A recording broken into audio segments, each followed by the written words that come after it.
కనసలలో బహుమతులు గారు ఈయన వారిని తన సత్యమంది ప్రేమించి వారికి బహుమానం వచ్చినటువంటి కుమార్తెను మొదటి జన్మదినం అండి. ఫస్ట్ మొదటి జన్మ సందర్భంగా మేము ఈ మధ్యకి రావడం జరిగింది.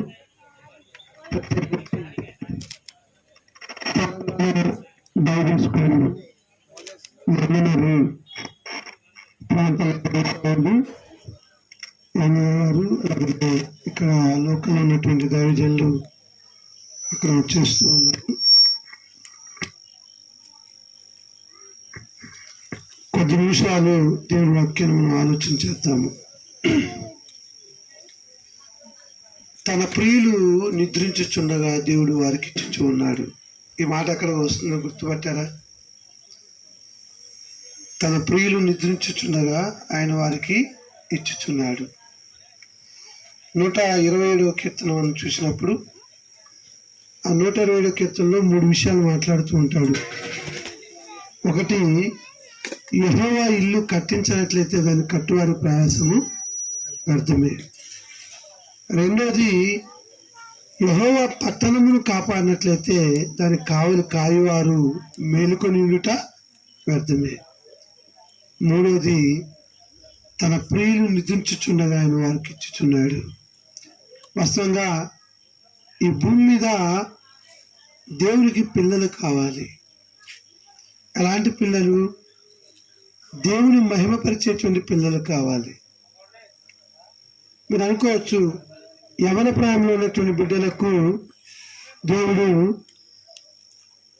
వారి యవన ప్రాయం బట్టి స్త్రీ పురుషులు జతపరిచిన తర్వాత అలనాడు దేవుడైనటువంటి యెహోవా వారిని ఆశీర్వదించిన విధానం మనందరికీ తెలుసు. ఆదికాండం 1:20 అవ్వ ఆదాము అనేటువంటి వారిని దేవుడు జతపరిచిన తర్వాత వారిని ఆశీర్వదించిన విధానాన్ని మనం గమనించినట్లయితే అక్కడ అంటాడు, మీరు ఫలించాలి, అభివృద్ధి చెందాలి, భూమిని నియమించి దాన్ని ఏలమని తెలియజేశాడు. అదే కోణంలో ఏలయ్య గారు తన సతీమణి దేవుడు ఏర్పాటు చేసినటువంటి వివాహ బంధము ద్వారా వారి యొక్క అన్యోన్య సహవాసంలో దేవుడు చక్కటి బిడ్డనిచ్చాడు, కుమార్తెను. ఆ కుమార్తెను పెంచుతూ ఉండగా 1 సంవత్సరం అయిపోయింది. దీన్ని 120వ కీర్తనలో మాట్లాడుతూ కీర్తనకారుడు అంటాడు, గర్భఫలము యెహోవా ఇచ్చు బహుమానము, కుమారులు ఆయన ఇచ్చు స్వాస్యము అంటారు. ఇప్పుడు మన పాస్టర్ గారికి ఎవరు ఇచ్చారు? కుమార్తెనా కుమారుని? కుమార్తె అంటే బహుమానం. గర్భఫలము ఆయన ఇచ్చు బహుమానం అన్నాడు. గర్భఫలం అంటే స్త్రీల గురించి, పిల్లల గురించి, ఆడపిల్లల గురించి చెప్తున్నాడు. ఇప్పుడు దేవుడు వారి ఇరువురిని ప్రేమించి చక్కటి మహిమాన్వితమైనటువంటి కుమార్తెనిచ్చాడు. ఆ బిడ్డకు 1 సంవత్సరం వచ్చింది. సంవత్సరం వెంబడి సంవత్సరం జరుగుతూ ఉంటాయి. యవనంలోకి ఆ బిడ్డ వస్తూ ఉంటుంది. ఆ బిడ్డను ఎంత అపురూపంగా పెంచుతారంటే, చిన్నప్పుడు చాలా ప్రేమగా ఇంత గొప్పగా కార్యక్రమం చేసి అంత పెంచుతున్నారు. సంవత్సరం వెంబడి సంవత్సరం జరిగి సుమారు ఒక 18 సంవత్సరాలు రాగానే ఆ బిడ్డను బహుమానంగా ఇతరులకు ఇవ్వాలి. అవునా? అందరం కూడా అంతే. స్త్రీలు అనేటువంటి వారిని పరిశుద్ధంగా తల్లిదండ్రులు పెంచి వారికి కావాల్సిన విద్యాబుద్ధులు నేర్పించి, వీలైతే ఉద్యోగాలు తెప్పించి ఒక చక్కటి సంబంధాన్ని చూచి ఆ వరునికి బిడ్డను బహుమానంగా ఇస్తారు. ఇది దాని యొక్క భావము. గర్భఫలం ఇచ్చు బహుమానం అంటే ఈ బిడ్డను ఎంతగా మనం పెంచుకున్నా కానీ ఒక్కొక్క దినాన ఒకరికి ఇవ్వవలసిందే బహుమానంగా. కాబట్టి దేవుడు ఎంత గొప్ప సత్యాన్ని తెలియజేస్తున్నాడంటే, కుమారులు యెహోవా ఇచ్చు స్వాస్యము, గర్భఫలం ఇచ్చు బహుమానం అన్నాడు. కుమారులు స్వాస్యం అంటే హక్కుదారులు. తల్లిదండ్రులు సంపాదించిన యావత్తు కూడా వాళ్ళే హక్కుదారులు. ఒకవేళ దేవుని చిత్తమైతే 2వ పర్యాయం వారి యొక్క అన్యోన్య సహవాసంలో దేవుడు కుమారులు ఇవ్వాలని దీవిస్తున్నాను. నా ప్రియులారా, చక్కటి మహిమత చక్కటి తల్లి ఒళ్ళో హాయిగా సేద తీరుతూ ఉంది. మనమందరం కూడా తల్లి ఒళ్ళ నుంచి వచ్చినట్టు వారమే. అయితే బిడ్డలు అనేది పుట్టడం సహజమే, కానీ ఆ బిడ్డల్ని దేవుడి కొరకు పెంచడం అనేది అది దీవెన. ఆ దీవెన ముందుగానే మన సహోదరులు ఏలియా గారు తీసుకున్నారు. ఇప్పుడు మనం ఏం చేయాలంటే దేవుడు బిడ్డనిచ్చినటువంటి దేవుని ఏం చేయాలి? మనం స్తుతించాలి. ఇప్పటివరకు పాటలు పాడేది చెప్పేసి పాస్టర్ గారు చెప్పారు. నిజమే. అలాంటి గర్భఫలాన్ని దయచేసిన దేవుని ఏం చేయాలి? మనం కృతజ్ఞతాస్తుతులు చెల్లించాలి. ఏం చేయాలమ్మా? ఆయన చేసిన మేలును మనం ఏం చేయాలి? గణపరచాలి. 127వ కీర్తనలో అంటాడు, నా ప్రాణమా యెహోవాను సన్నిధించుము, నా అంతరంగమున్న సమస్తమా ఆయన పరిశుద్ధ నామమును సన్నిధించుము. ఆయన చేసిన ఉపకారముల్లో దేనిని మరొకరు. ఈనాడు చాలా మంది వివాహం అయితే మర్చిపోతున్నారు, పిల్లలు పుడితే మర్చిపోతున్నారు, పిల్లలు ఎదుగుతూ ఉంటే మర్చిపోతున్నారు. ఎందుకంటే పిల్లలు ఇచ్చింది దేవుడు, వాళ్ళ ఎదుగుదలకు కారకుడు దేవుడు, వారు దైవికమైన దీవెనలతో ఎదగడానికి కారకుడు దేవుడు. ఆ దేవుని మర్చిపోతున్నారు. మరి దేవుని మర్చిపోకుండా చక్కటి కార్యక్రమాన్ని ఏర్పాటు చేసుకొని తన కుమార్తె పుట్టినటువంటి సందర్భంలో బంధువులను, రక్త సంబంధులు, ప్రాముఖ్యంగా సంఘస్థులను, దైవ సేవకులను పిలుచుకొని ఈ రీతిగా ఆ మహోన్నతులైనటువంటి దేవుని కనపరచడం అనేది అందరి వల్ల అవుతుందా? అందుకోసమే ఆయన తన ప్రేమను నిజంచుండగా వారికి ఇచ్చుచున్నాడు. చక్కటి మహిమాన్వితమైనటువంటి కుమార్తెను దేవుడు వారికి ఇచ్చాడు. ఇప్పుడు ఏం చేయాలంటే ఆ బిడ్డ జన్మదిన సందర్భంగా దేవుని మహింపరచాలి. కీర్తన 65:11 అంటాడు.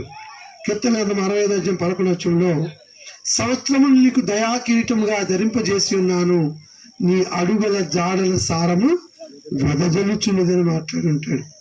అంటే నేను ముఖ్యంగా దైవజనుల వెనుక వారికి నేను తెలియచేయాలని కోరుతా ఉన్నానంటే ఆ బిడ్డను దేవుని కొరకు పెంచండి. దేవుని కొరకు అంటే అమ్మాయి కదా ఏదో పెంచామలే, పెద్ద చేసామలే, పెళ్లి చేసామని బాధ్యతగా అనుకోమాకండి. దేవుడు మీరు గమనించారేమో, మన రక్షకులైనటువంటి యేసుక్రీస్తు వారి భూమి జీవించినప్పుడు ఎంతో మంది పురుషులు దండోపదంగా ఆయన వెంట తిరిగారు, ఆయన బోధనలు విన్నారు. కానీ స్త్రీలు మాత్రం నేను తిరిగి లేస్తా అని చెప్తే ముఖ్యంగా నమ్మి ఆదివారం పెందలకడలు వచ్చింది ఎవరండి? స్త్రీలే. మగ్దలేని మరియు వేరొక మరియు యేసు యొక్క సమాధిని చూడవచ్చారు రాయబడింది. అంటే మీరు తక్కువ వేసుకోమాకండి. స్త్రీలు అనేవాళ్ళు they are the hope of the family. మీకు ఇంగ్లీష్లో ఒక చిన్న సామెత చెప్తాను. పురుషుడు అనేవాడు కుటుంబానికి అధిపతి. అవునా?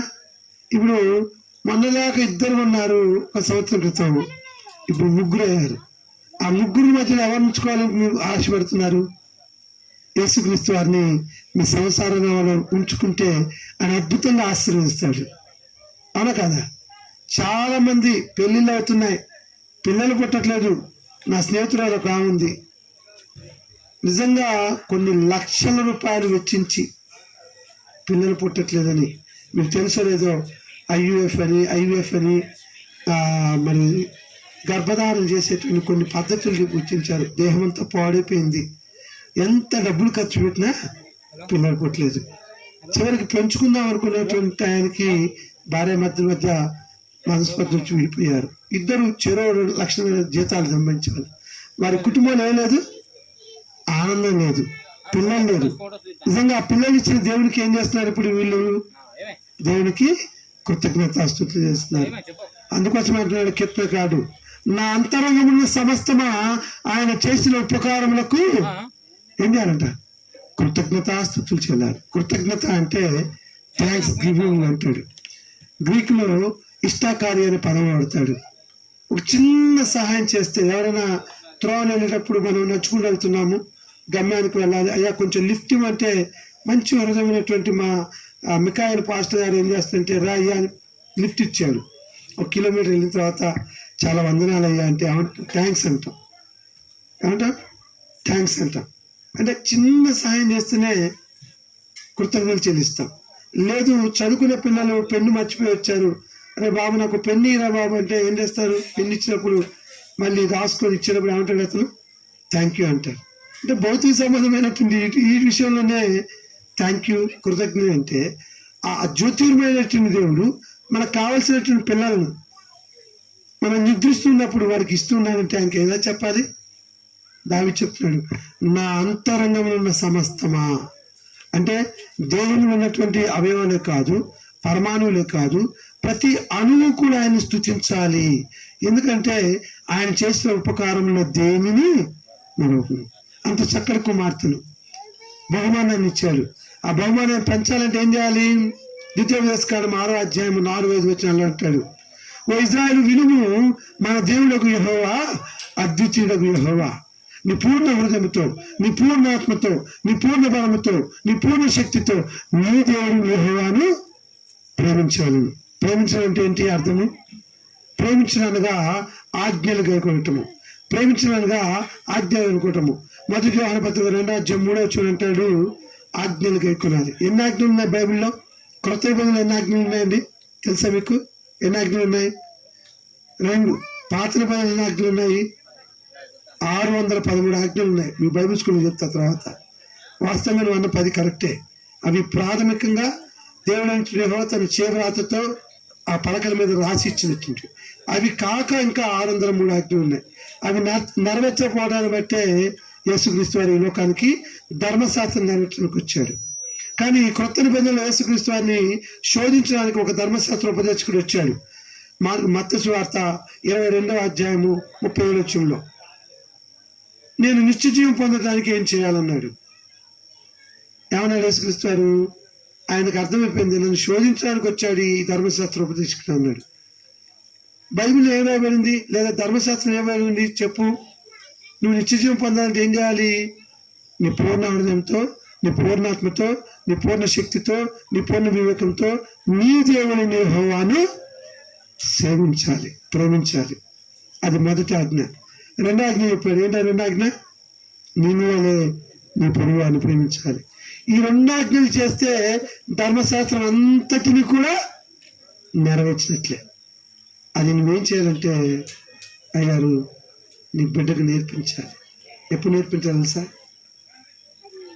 చూడండి, బాలుడు నడవలసిన త్రోవను వానికి నేర్పుము, వాడు పెద్దవాడైనప్పుడు, అక్కడ మాటలో పెద్దవాడైన మాటకు కింద పుట్టినట్లు వృద్ధుడైనప్పుడు దాన్ని తొలిపోడు. ఇప్పుడు చింతలకి రేపు అమ్మ అనమ్మ, అయ్యా అనమ్మ, నాయనమ్మనమ్మ, తల్లి అని అంటారా లేదా? అవి నేర్పలు. కానీ దయచేసి బూతులు నేర్పకండి. కొంతమంది మా ఊర్లో ఖమ్మంలో ఏం చేసేది సార్, మా ముసలు తగ్గుతుంది, అమ్మ నాన్న అంటే మంచిదే, నా కొడకనరా, నా ఏంట్రా అని చెప్తుంది, నేర్పకూడదే తల్లి అని చెప్పా. దయచేసి మీరు మీ పిల్లకు కొంచెం ఎదుగుతూ ఉంటుంది కదా, ఏం నేర్పుతారు? బడి పంపితే ఏం నేర్పుతారు? ఆ ఈ అని నేర్పుతారు. మంచిదే. నేనేం నేర్పమంటే ఆ బదులు ఆల్మైటీ గాడ్ అని నేర్పు. ఆ బదులు ఏం చెప్పాలి? ఆల్మైటీ గాడ్ అంటే సర్వశక్తిమంతుడైన దేవుడు. బి బదులు ఇంగ్లీష్లో ఏబిసిలు ఉన్నాయి కదా, బి బదులు బైబిల్ గురించి చెప్పండి. బి గురించి బైబిల్ అని. సి అంటే ఏం చెప్పాము? సి అంటే క్రీస్తు గురించి చెప్పాలి. ఏబిసిలు నేర్పిస్తారు కదా. నేను అన్నప్రాసం చేసేటప్పుడు పిల్లలకి ఏం చేస్తా తెలుసా? ఒక పలక తీసుకొని తెలుగులో వస్తా, ఆ పెడతాను, కింద గీతగీసి మళ్ళీ ఏ పెడతాను, బి పెడతాను, పెట్టి ప్రార్థన చేసి పిల్లలతో దిద్దిస్తా. అలా దిద్దంగా చెయ్యి మెలకు వచ్చేస్తుంది, చక్కగా ఆలోచిస్తాయి. ఎంత చక్కగా నేర్పిస్తాం? ఎన్ని రోజులు నేర్పిస్తాము చెప్పండి? వచ్చిందాగా నేర్పిస్తాం. నేనేం చెప్తానంటే పిల్లలు, ఆ బిడ్డకు కూడా దేవుని మాటలు నేర్పించండి. వచ్చిందాగా నేర్పించండి. ఆమె హృదయం నుండి దగ్గర నేర్పించండి. ఇజ్రాయెల్ ప్రజలు అలా నేర్పించేవారు. ఏమంటే, ఓ ఇజ్రాయెల్ వినుము, మన దేవుడు యెహోవా అద్వితీయుడైన యెహోవా అని చెప్పాలని మోషే ద్వారా ఇజ్రాయెల్ ప్రజలు చెప్తున్నాడు. నీకును, నీ ఇంటి వారికి, నీ పిల్లలకు కూడా నేర్పించాలంట. అంటే 3 తరాల వరకు నేర్పిస్తున్నాడు మోషే.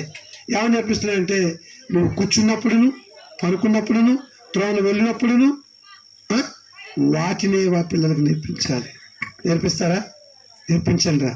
చక్కగా రేపు భవిష్యత్తులో ఆ తల్లి అనేక మందికి యేసుక్రీస్తుని సువార్తని చెప్పి ఆత్మల రక్షణ చేయడానికి మీరు తల్లిదండ్రులుగా పునాదేయాలని కోరుకుంటూ, ఆ చక్కటి బిడ్డకు చక్కటి ఆరోగ్యాన్ని, ఆయుష్ని దేవుడు దయచేసి సంవత్సరాంతం వరకు కూడా దేవుని యొక్క కనుదృష్టి ఆ బిడ్డపై, ఆ తల్లిదండ్రులపై ఉంచులాగున మనందరం కూడా ప్రార్థన జ్ఞాపకం చేసుకుందాం.